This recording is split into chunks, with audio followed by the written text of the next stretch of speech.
राधे राधे दोस्तों, श्री कृष्ण जन्माष्टमी की आप सभी को ढेरों शुभकामनाएं।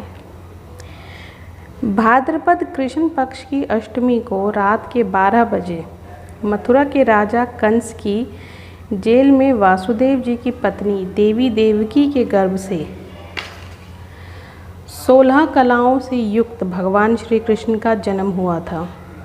इस तिथि को रोहिणी नक्षत्र का विशेष महात्म्य है। इस दिन देश के समस्त मंदिरों का श्रृंगार किया जाता है। कृष्णावतार के उपलक्ष्य में झांकियाँ सजाई जाती हैं। भगवान श्री कृष्ण का श्रृंगार करके झूला सजाया जाता है। स्त्री व पुरुष रात के 12 बजे तक व्रत रखते हैं। रात को 12 बजे शंख तथा घंटों की आवाज़ से श्री कृष्ण के जन्म की खबर चारों दिशाओं में गूंज उठती है। भगवान श्री कृष्ण की आरती उतारी जाती है और प्रसाद वितरण किया जाता है।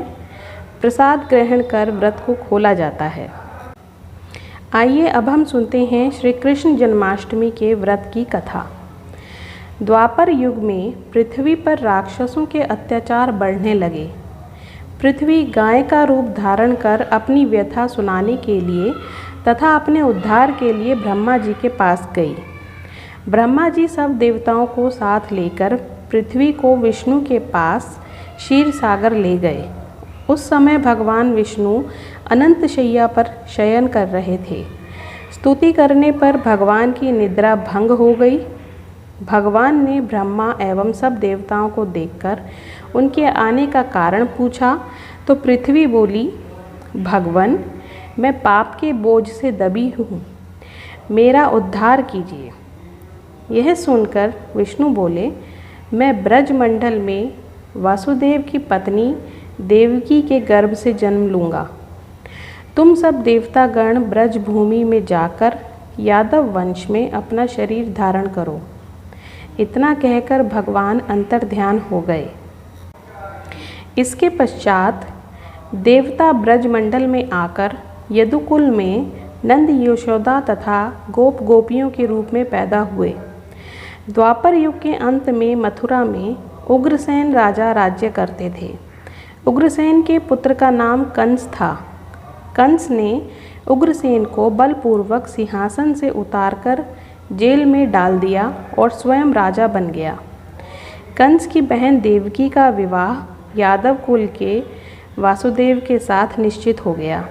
जब कंस देवकी को विदा करने के लिए रथ के साथ जा रहा था तो आकाशवाणी हुई कि हे कंस, जिस देवकी को तू बड़े प्रेम से विदा कर रहा है उसका 8वां पुत्र तेरा संहार करेगा। आकाशवाणी की बात सुनकर कंस क्रोध से भरकर देवकी को मारने को तैयार हो गया। उसने सोचा, ना देवकी रहेगी ना उसका कोई पुत्र होगा। वासुदेव जी ने कंस को समझाया कि तुम्हें देवकी से तो कोई भय नहीं है, देवकी की 8वीं संतान से तुम्हें भय है, इसलिए मैं इसकी 8वीं संतान को तुम्हें सौंप दूंगा। तुम्हारी समझ में जो आए उसके साथ वैसा ही व्यवहार करना।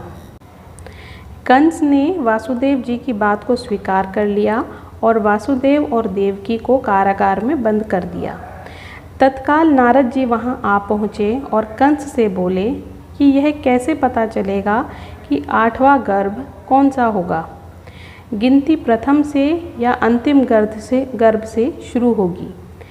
कंस ने नारद जी के परामर्श पर देवकी के गर्भ से उत्पन्न होने वाले समस्त बालकों को मारने का निश्चय कर लिया। इस प्रकार एक एक करके कंस ने देवकी के 7 बालकों को निर्दयता पूर्वक मार डाला। भाद्रपद के कृष्ण पक्ष की अष्टमी को रोहिणी नक्षत्र में श्री कृष्ण का जन्म हुआ। उनके जन्म लेते ही जेल की कोठरी में प्रकाश फैल गया। वासुदेव देवकी के सामने शंख, चक्र, गदा एवं पद्मधारी चतुर्भुज भगवान ने अपना रूप प्रकट कर कहा, अब मैं बालक का रूप धारण करता हूँ। तुम मुझे तत्काल गोकुल में नंद के यहाँ पहुँचा दो और उनकी अभी अभी जन्मी कन्या को लाकर कंस को सौंप दो। तत्काल वासुदेव जी की हथकड़ियाँ खुल गई, दरवाजे अपने आप खुल गए, पहरेदार सो गए। वासुदेव कृष्ण को सूप में रखकर गोकुल को चल दिए। रास्ते में यमुना श्री कृष्ण के चरणों को स्पर्श करने के लिए बढ़ने लगी। भगवान ने अपने पैर लटका दिए।